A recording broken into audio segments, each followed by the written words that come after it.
नमस्कार दोस्तों। ये वीडियो कैंसर राशि मून साइन यानी कर्क राशि के ऊपर वक्री ग्रह जुपिटर रेट्रोगेट जो अक्टूबर से लेके 4 फरवरी 2025 तक हैं, उनका क्या असर होगा, इस पर हम चर्चा करने जा रहे हैं।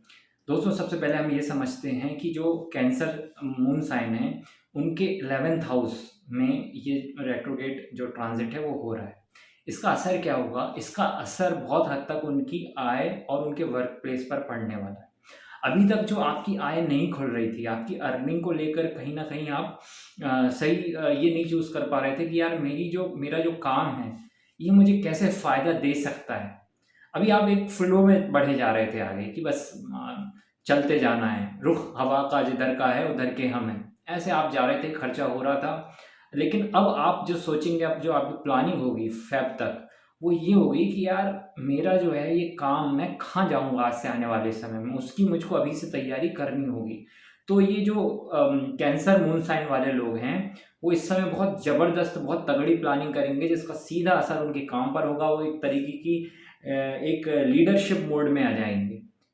तो कर्क राशि वाले इस समय एक बहुत अच्छा जुपिटर उनके साइन में एग्ज़ाल्टेड होते हैं, उच्च के होते हैं।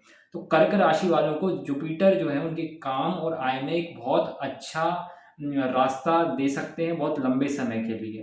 तो इसलिए अभी आपकी जो प्लानिंग्स हैं, अभी आपका जो तैयारी है उसको मजबूत रखिए, उसको अच्छे से सोचिए और आगे बढ़िए। तो ये आपके 11th हाउस में जो असर होगा, हमने उसकी बात की। बड़े भाई-बहनों से आपकी एक बहुत अच्छी जो ट्यूनिंग होगी और आप लोग मिलके भी कुछ ना कुछ फैमिली के लिए कुछ सोच सकते हैं, बहुत अच्छा। आप अपनी फैमिली के लिए कुछ कंस्ट्रक्शन, यानी अगर आप लोग साथ रह रहे हैं जॉइंट फैमिली में, तो हो सकता है आप ये सोचें कि यार हमको कुछ आगे क्या कंस्ट्रक्शन करवाना है, एक मिलके एक साथ अच्छी प्लानिंग हो सकती है। इसके साथ-साथ अगर हम देखें तो आपका फ्रेंड सर्कल भी अच्छा होगा, बढ़ेगा। नए-नए लोग आपको बहुत बहुत अच्छे लोग आपके संपर्क में आएँगे। एक तरीके का एक जिसे कहते हैं ना, ज्ञानी लोगों का एक समूह जो होता है, मेरे हिसाब से तो गलत लोगों के साथ रहने से अच्छा अकेले रहना है। लेकिन जहाँ एक अच्छा संघ है, भगवान बुद्ध भी संघ में रहे, एनलाइटेंड होने के बाद भी उन्होंने संघम शरणम गच्छामि कहा, क्योंकि कलयुग में संघ एक शक्ति है, संघे शक्ति कलयुगे। तो इसलिए मैं ये कहूँगा कि इस समय को एक अच्छी कंपनी को आप विस्तार दें, एक्टिव रखें अपने कॉन्टैक्ट्स को, क्योंकि यही चीज़ें आपको आगे कहीं न कहीं हो सकता है आपको एक ऐसा रेफ़रल मिल जाए कहीं से, कोई एक ऐसे कॉन्टैक्ट से कोई ऐसी चीज़ मिले जहाँ आपकी ग्रोथ हो जाए, राइट? कहीं आपको एक नई कंपनी से ऑफ़र आ जाए। अगर आप पॉलिटिक्स में हैं, तो हो सकता है आपका किसी ऐसे व्यक्ति से संपर्क हो, जो आपके साथ काम करने में एक अच्छा अनुभव करे और आप भी उसके साथ काम करके अपने आप की ग्रोथ अनुभव कर पाएँ। तो कर्क राशि वालों, ये 11th हाउस में इस तरह के प्रभाव आएँगे, बहुत पॉज़िटिव प्रभाव आएँगे। इसके बाद आपके 3rd हाउस पर वर्गो यानी कन्या राशि पर इसकी दृष्टि है। तो आप ये देखेंगे कि छोटे भाई-बहनों से अगर कोई मतभेद चल रहे थे, वो सॉल्व होंगे और अच्छे से सॉल्व होंगे। आगे तक के लिए एक रास्ता अच्छा बन जाएगा। आस-पड़ोस के जितने भी लोग हैं, उनसे भी एक अच्छा एक हार्दिक एक एटमॉस्फेयर क्रिएट करेंगे देवगुरु बृहस्पति। हो सकता है आपकी कॉलोनी में कोई अच्छा फंक्शन हो जिसे आप अटेंड करें, और हो सकता है वहाँ के जो आयोजनों में आप हिस्सा भी ही नहीं लें, बल्कि उसके उसके मैनेजमेंट में भी कुछ ना कुछ आप रोल प्ले करें, राइट? तो आप इस तरह की गतिविधियों में सक्रिय रहेंगे। आस-पड़ोस, फ्रेंड सर्कल, सोशल मीडिया, हाँ, सोशल मीडिया में भी आपकी एक अच्छी छवि बनेगी, आप उसका भी कहीं न कहीं फ़ायदा आपको मिल सकता है। फ़ेसबुक, कई लोग ऐसे हैं जो सोशल मीडिया से जुड़े हुए काम करते हैं, उनके लिए भी मास से जुड़े हुए पॉलिटिशियन हो गए, इन्फ्लुएंसर्स हो गए, कलाकार हो गए, इन सब लोगों के लिए ये जुपिटर का जो ट्रांज़िट है, एक वरदान की तरह है दोस्तों।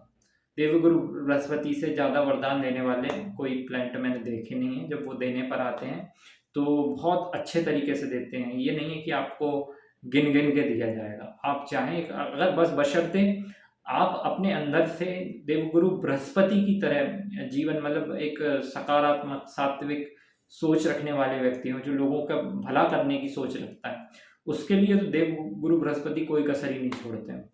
इसके इसके बाद जो दृष्टि है वो पंचम भाव पर है, और जहाँ पर जो राशि है वृश्चिक राशि है। तो यहाँ पर क्या होगा कि अगर आप लोगों का कहीं शादी करने का प्लान हो और जहाँ कोई चीज़ें फँस रही हों, कुछ चीज़ें सॉल्व नहीं हो रही हों, तो वो सॉल्व होने के पूरे एक अच्छी बात हो जाएगी और आगे आपकी विवाह के योग पूरे-पूरे बनेंगे। इस समय कर्क राशि वालों के लिए लव मैरिज को अरेंज मैरिज में बदलने का एक सुनहरा समय है। तो इस समय बहुत अच्छे से कम्युनिकेशन करिए। अगर अपने आपके जो भी पार्टनर हैं उनकी फैमिली से जब भी आप जो अप्रोच करने का एक गोल्डन टाइम है वो फरवरी के पहले एक बहुत अच्छा समय है, आप बात कर सकते हैं। इस समय जो बात होगी या आप किसी डिलेमा में हों कि भाई किससे मैं बात करूं, तो जहां आपका डिलेमा सब क्लियर हो जाएगा और आप अपनी लाइफ की गाड़ी को आगे बढ़ा पाएंगे, क्योंकि इन्हीं बृहस्पति की जो दृष्टि है वो आपके सप्तम भाव पर भी है। इसलिए पांचवें और सप्तम पे दोनों पर दृष्टि होने के कारण ये समय आपके लिए शादी के लिए तो बहुत बढ़िया समय है। लव से अरेंज मैरिज में कन्वर्ट करने के लिए गोल्डन टाइम।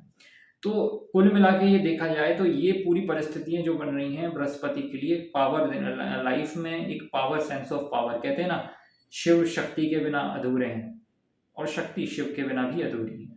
तो ये समय शिव शक्ति दोनों को अपने जीवन में कैसे ऐड करें, वैल्यू एडिशन का एक गोल्डन टाइम है। उम्मीद करता हूँ आपको मेरी बातें समझ में आई होंगी। अगर आपका कोई क्वेश्चन है, प्रश्न है, प्लीज़ कमेंट बॉक्स में ज़रूर बताएं मुझको। और अगर कंसल्टेशन लेना चाहते हैं तो नीचे डिस्क्रिप्शन में दिए गए नंबर पर आप मुझे व्हाट्सएप कर सकते हैं। जय श्री राम।